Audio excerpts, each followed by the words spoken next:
100% sir. Because ఎందుకంటే నేను ఒక షూట్‌లో ఉన్నప్పుడు మా డ్యాడ్‌కి హార్ట్ స్ట్రోక్ వచ్చింది.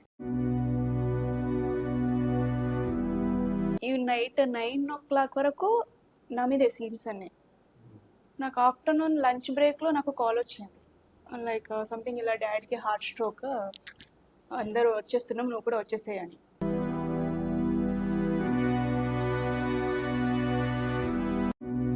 మహబూబ్ నగర్, నాగర్ కర్నూల్ నుంచి హైదరాబాద్ వచ్చే వరకు అంబులెన్స్‌లో డ్యాడ్‌తో మాట్లాడుకుంటూ వచ్చారు. వాళ్ళకి ఆ ఫీలింగ్ ఉంది. బట్ నేను ఒక్కదాన్నే మిస్ అయ్యాను. మా ఇంట్లో మా డ్యాడ్‌తో మాట్లాడకుండా. లాస్ట్ మూమెంట్‌లో నేను మాట్లాడలేదు మా డ్యాడ్‌తో. ఫైనల్‌గా అంబులెన్స్ దిగారు.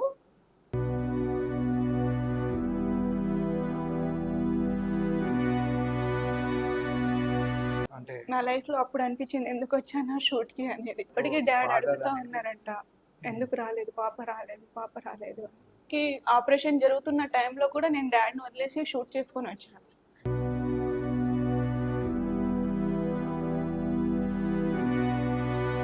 ఇప్పుడు ఫాదర్ లేడు అంటున్నారు మీరు.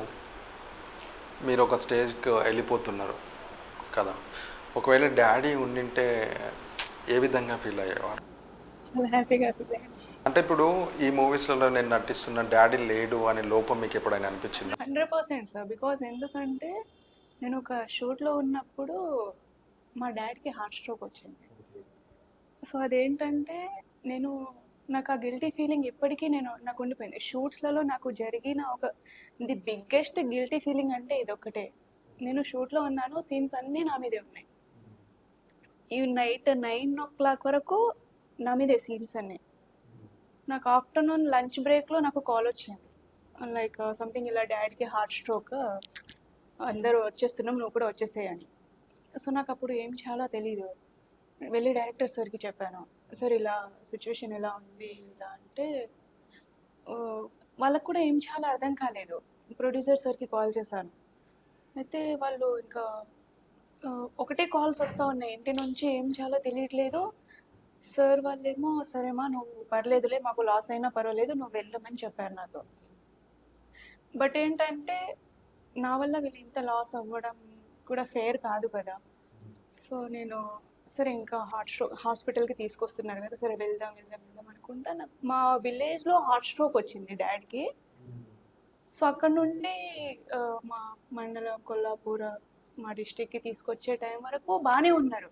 అప్పటికే మా మమ్మీ వాళ్ళు, సిస్టర్స్, మా ఫుల్ ఫ్యామిలీ మొత్తం రీచ్ అయిపోయారు హాస్పిటల్లో. కానీ నేను ఒక్కదాన్నే లేను. మా అక్క వాళ్ళు అందరు రీచ్ అయిపోయారు, నేను ఒక్కదాన్నే లేను. బట్ అక్కడి వరకు డాడీ ఫుల్గా మాట్లాడుతున్నారు, బాగానే ఉన్నారు. అక్కడ నుండి మళ్ళీ అక్కడ కూడా స్టంట్స్ అవి వేసేసి అక్కడ కూడా రెస్పాండ్ అవ్వకపోతే మళ్ళీ హైదరాబాద్ యశోదకి తీసుకొచ్చేసారు.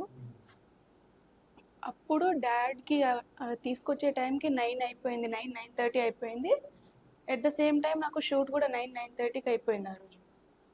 నాకు అయిపోయిన వెంటనే నేను హాస్పిటల్కి వచ్చాను. నేను రావడం, డాడ్ రావడం ఒకటేసారి అయింది అంబులెన్స్లో.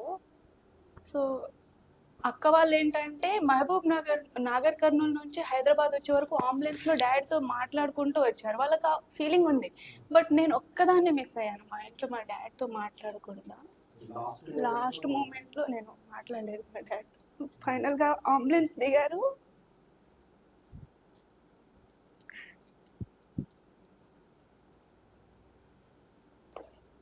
సో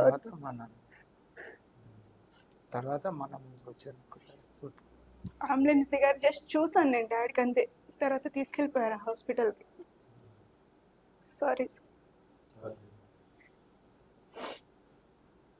అయిపోయిన తర్వాత కూడా 2 days షూట్కి వచ్చారు, మన షూట్కి వచ్చారు. కానీ అంత అంటే నేను పెద్దగా అంత పట్టించుకో నాకేం వీళ్ళ షూట్ కూడా అప్పుడే జరుగుతుంది. తర్వాత పిల్లలు అన్నారు మేడం లాస్ట్ మూమెంట్లో ఫ్రీ అయింది 2 days. అంటే నా లైఫ్లో అప్పుడు అనిపించింది ఎందుకు వచ్చానా షూట్‌కి అనేది. అంటే ఉంటుంది ఎంతైనా అబ్బాయిలు పెద్ద లైట్ ఉంటుంది అమ్మ తెలియదు, కానీ అమ్మాయిలకు అప్పటికి డాడ్ father అడుగుతా అనేది ఉన్నారంట, ఎందుకు రాలేదు, పాప రాలేదు, పాప రాలేదు అని. అన్ని అప్పటికి నాకు హాస్పిటల్లో ఆపరేషన్ జరుగుతుంది.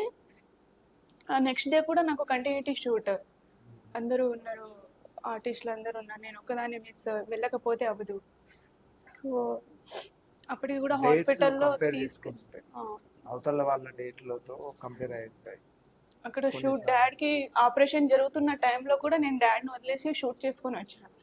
అప్పటికి నేను వచ్చే టైంకి డాడ్ లేదు.